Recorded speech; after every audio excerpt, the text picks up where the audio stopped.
One thing that's really interesting to me is hearing you guys say that in your early days making shorts, it seems like everything stylistically, financially, it's born out of necessity. It's basically what do we have at our disposal. Do you look back on your early days and ever wonder, like, if you had access to a big pile of money, do you think it would have been, how would it have affected things? It sounds like it almost could have sabotaged you. When you finally do that thing, you make that movie and you can't believe you made it. When we made the first film, it did so well and nothing changes. Yeah.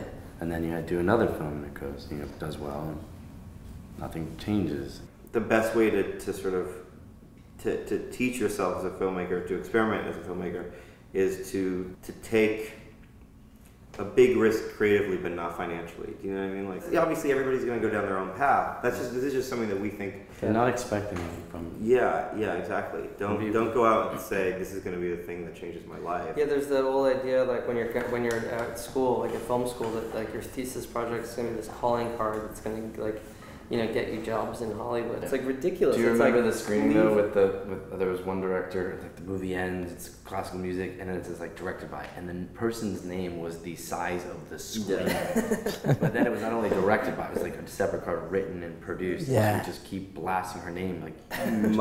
my first credit, the first title card that I ever gave myself when I was 13, it's like written, produced, directed, and edited by asshole. As being as selfless as possible is the best piece of advice, but admitting that you don't know everything. I learned that from you. Don't fucking.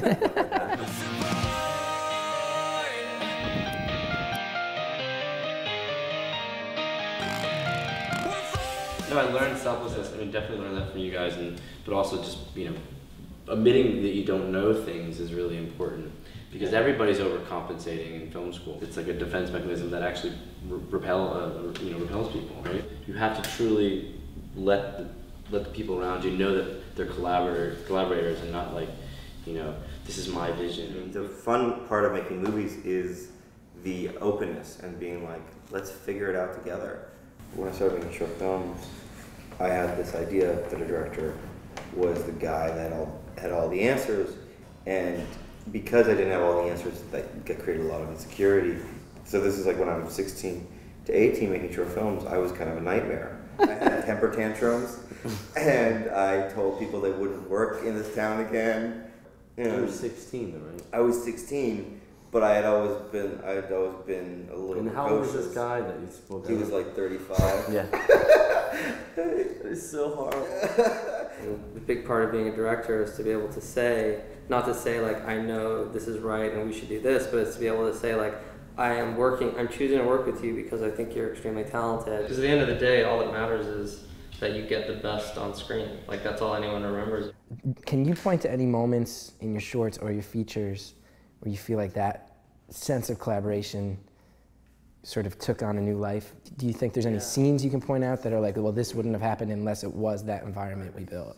The end of Mary, where Brady's character walks back into the woods, end of the day, and we had time for one more shot, and we didn't have the ending. We didn't have the sequence that we'd scripted for the end. And he was like, we stood there for a second, and then he was like, oh, let me try something. Just tell me if you like it, we'll do it once. So we set up a camera in the field, and he just started walking out of the field, and all of a sudden he just took off running.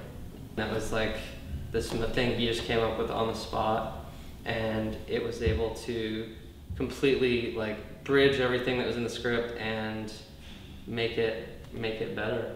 Did I read somewhere about Mary that with the bridge jumping scene, you guys jumped first? He jumped in How much of that is like, we want to create this vibe that we're all in it together, and how much is just like, this might kill you and I'd rather kill me? You're gonna ask someone to do something that's extreme and they're not a stuntman and they're not professionals. I mean, that was a big drop. That's like a 40-foot jump. How much would it have sucked if you died on the jump? And I was well, hold on. The best thing is that I didn't actually jump first.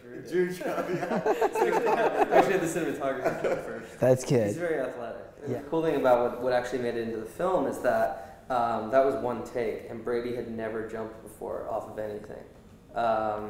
And we had, not even the bed, not even the stair.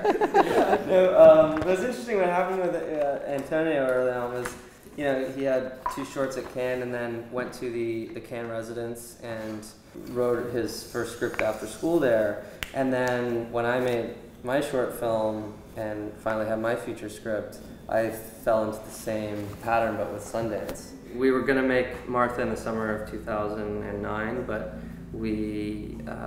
it just wasn't, the time wasn't right, and so we decided I wanted to make a short that related to the film.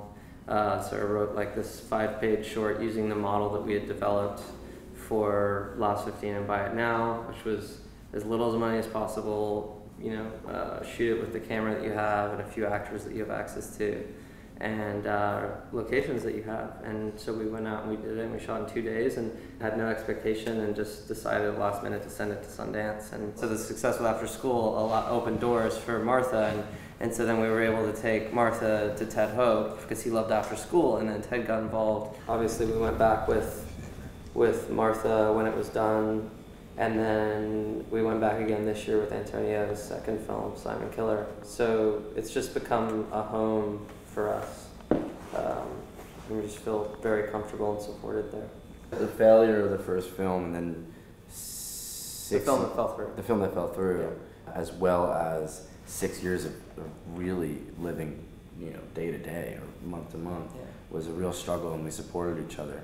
And we've seen each other at our worst, for sure. It becomes more of a family thing than it becomes anything else, because we spend all of our time together, and we've experienced such emotional highs and lows that, Yeah, it is. It really is. It's like a marriage, but 3 ways. Yeah, I mean, for life. So it sounds like your guys' basic advice to people making short films who are starting out would be like, have no money, work with like 2 other people tops, and don't write scripts. And refuse the jobs at Starbucks. Right. Right.